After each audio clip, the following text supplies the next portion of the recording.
En begivenhed, som satte hele vores lille by i bevægelse, var 3 menneskers henrettelse nede ved Skælskør.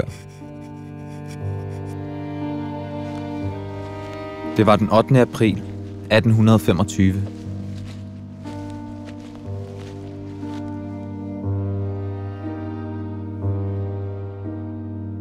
Herren løfte sit åsyn på dig og give dig fred.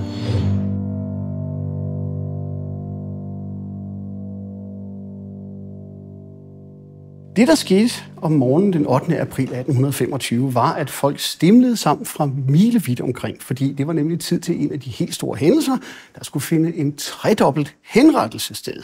Grunden til, at vi husker den, det er, at H.C. Andersen beskriver sin oplevelse af at overvære den her henrettelse. Han gik i skole i Slagelse på det her tidspunkt. Det er ganske få dage efter hans 20-års fødselsdag.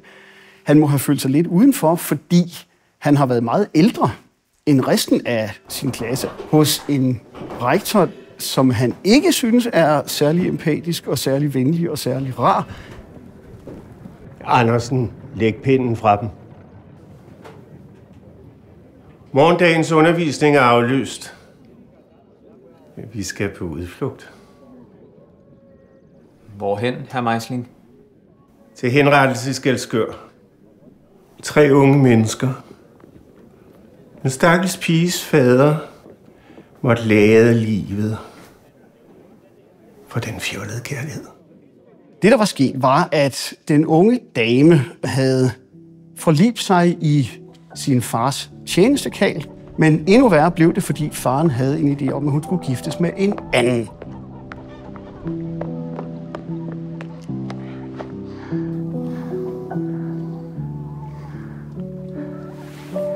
Var der nogen, der så dig?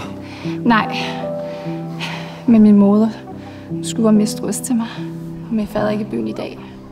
Ægteskaber på det her tidspunkt er jo stadigvæk den traditionelle form. Det er praktiske hensyn, der dikterer det, og kærlighed er i bedste fald ikke relevant, og i værste fald direkte skadeligt. Så det var økonomiske og praktiske hensyn, der dikterede det, og når de så pludselig kommer, de 2 stedige unge mennesker, og insisterer på, at vi vil have hinanden, så er det ikke bare en stedig far, de kommer på kollisionskurs med.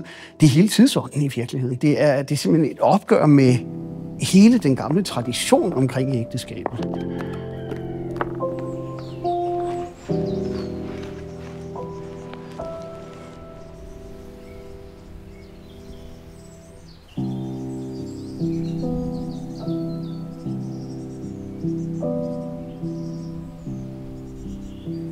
Lige meget hvad jeg gør, så er han her stadig.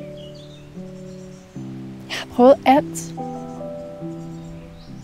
Man kan sige, at valget af de første 3 attentatforsøg på faren, det var jo gift. Det er jo krystervejen. Og så har man muligvis også håbet på, at det ikke ville blive opdaget. Og det sker jo, at folk bare dør. Og faren var jo en voksen mand, så han kunne sådan set godt bare være drættet omkuld og være død. Og så var den ikke længere. Så det er muligvis også det, de har haft i tankerne. Men det virker bare ikke, fordi det gift, de kan få fat i, det har simpelthen for kraftig bismag, så han opdager det. Jeg skal nok tage mig af det.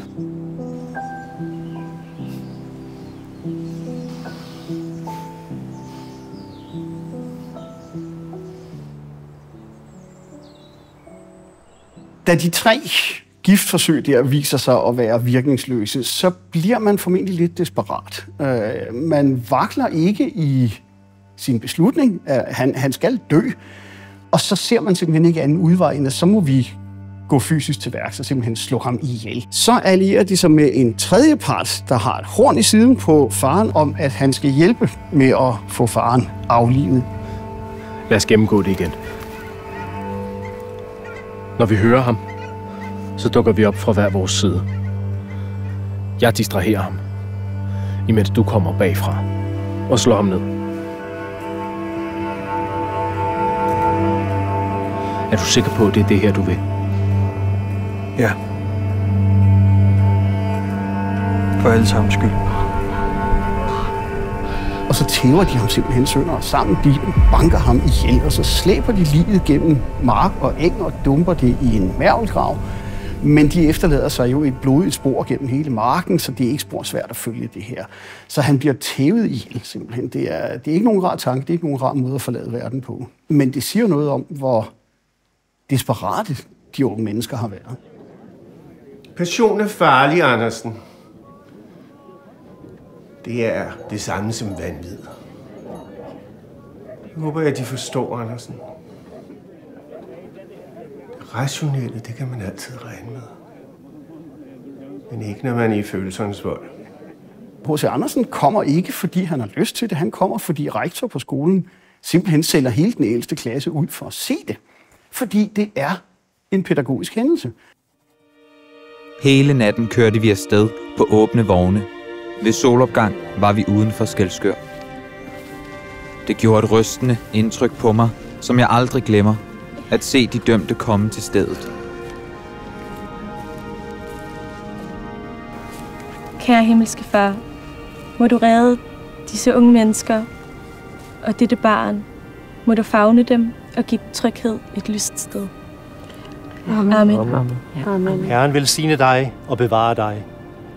Herren lader sit ansigt lyse over dig og være dig nådig. Herren løfte sit åsyn på dig og give dig fred. Amen. Lad os synge. Nærmere Gud til dig, nærmere dig, er det en kors. Mine fødder kunne næppe bære mig. Disse minutter var mig mere rystende end dødsmomentet. Altid dog synger jeg, nærmere Gud til dig, nærmere Gud til dig, nærmere dig.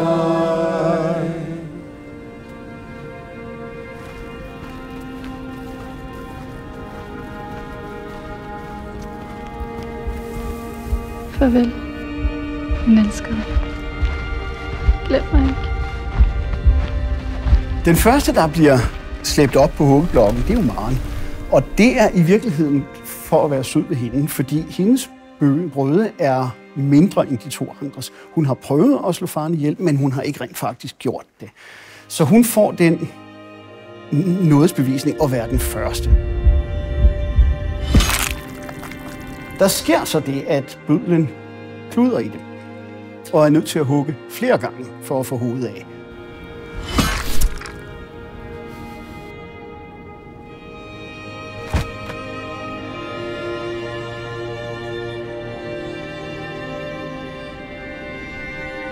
Det her, det er godt for dem, Andersen. Disse oplevelser danner karakter. Måske kan de bruge det som inspiration til nogle af deres latterlige tekster.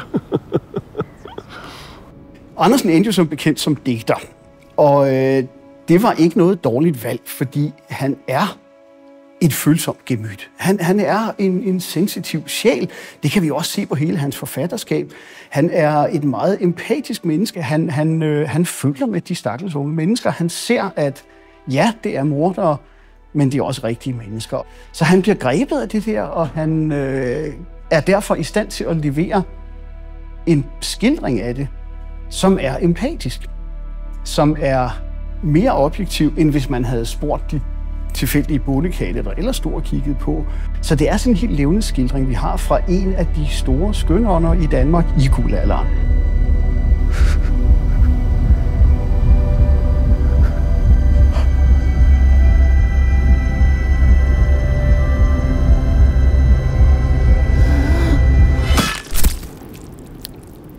Med sådan en historie her, der bør man jo altid sætte sig ned og tænke, er der noget, vi kan lære af den? Der er de helt indlysende, at det duer ikke, det der med at aflive folk, slet ikke som offentlig teaterforestilling.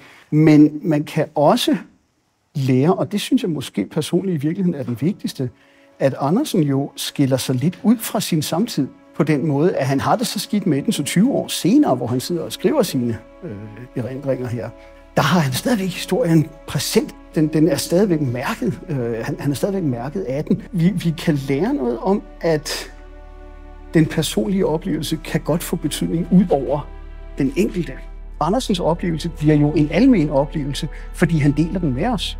Og uden at kunne dokumentere det, så tror jeg, at Andersens beretning her har været med til at forme danskernes holdning til dødsstraf.